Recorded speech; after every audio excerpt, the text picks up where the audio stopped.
प्रदर्शन करते हुए गए थे। आज भी विरोध कहीं ना कहीं करना पड़ता है तो मजबूती से करते हैं। अगर वर्तमान सरकार भी कहेगी जेल जाना है तो जाके भी आएंगे। अपराधियों के पास फॉर्च्यूनर है, बड़ी बड़ी महंगी महंगी गाड़ियां हैं, पर हमारे सिस्टम के पास, हमारे प्रशासन के पास क्या है? आज भी वही जीप, मुझे नहीं लगता जिसका कभी इंश्योरेंस भी हुआ होगा। कई बार साथी कहते हैं कि साहब हमारी इन जीपों का इंश्योरेंस भी नहीं है, अगर ये खराब हो जाती तो हमें अपने तरीके से सही कराना पड़ता है। ये हालत है हमारी। फिर भी ये लोग पूरी मेहनत के साथ, पूरी ईमानदारी के साथ काम कर रहे हैं। आज अगर कोई घटना घट जाती है तो सबसे पहले तलवार पुलिस पे पड़ती है। साहब ये पुलिस वालों ने सही काम नहीं किया। कोई चोरी हो गई, साहब एसएचओ को उड़ा दो। सबसे कमजोर कड़ी हमेशा पुलिस को माना गया। कई सारे उपनाम हमारे इस सिस्टम ने, इस सोसाइटी ने दे दिए। आज जरूरी है कि हम इनको मजबूत करें। जो ग्राउंड पे काम करने वाले हमारे वो जो बीट के अधिकारी हैं उनको करें। डीपीसीज की बात हो रही थी, काफी लंबे समय से वो प्रयासरत है, उनकी कोई बात सुनने के लिए आगे नहीं आ रहा।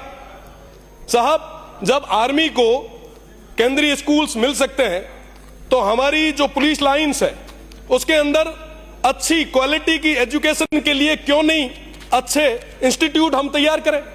साहब ये तैयार करना हमारी जिम्मेदारी है। आज डिजिटल युग है, साइबर का युग है, हजारों करोड़ों के फ्रॉड हो रहे हैं, पर साहब आज के समय में हमारे थानों के अंदर पड़े हुए कंप्यूटर बिल्कुल पूरे तरीके से खाक छान रहे हैं। हमारे पास कोई सिस्टम ही नहीं है। हम बातें करते हैं बड़ी बड़ी, इस सिस्टम को डेवलप करने की जरूरत है। इस एआई के जमाने में पूरे जिले में एक एसपी ऑफिस पे साइबर सेल छोटी सी बनाई होती है।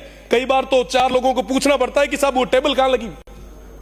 ये स्थिति आज के समय में हो रखी। मेरा निवेदन है आपसे कि कम से कम ऐसी जो अपग्रेडेड सेल्स है उनको और ज्यादा मजबूत करने की जरूरत है। साथ ही साथ जो हथियारों की बात हुई, अभी चर्चा चल ही रही थी, क्योंकि मैं बाड़मेर, जैसलमेर और बालोतरा उस क्षेत्र से आता हूं, पश्चिमी राजस्थान से आता हूं, जहां पे धीरे धीरे जो नया काम हो रहा है उसके साथ साथ कई सारी और चीजें भी बढ़ रही है, क्राइम भी बढ़ रहा है।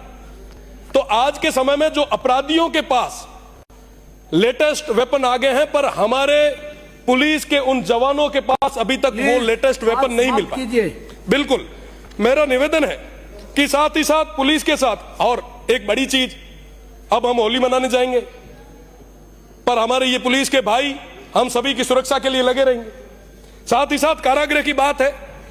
पिछली सरकार ने मुझे कई बार जेल भेजा, मैं उसके लिए धन्यवाद दूंगा, क्योंकि जेल जाने से पहले हमारी सोच कुछ अलग थी।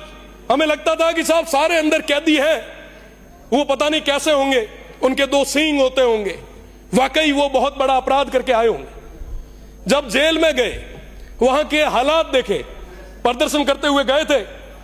आज भी विरोध कहीं ना कहीं करना पड़ता है तो मजबूती से करते हैं। अगर वर्तमान सरकार भी कहेगी जेल जाना है तो जाके भी आएंगे।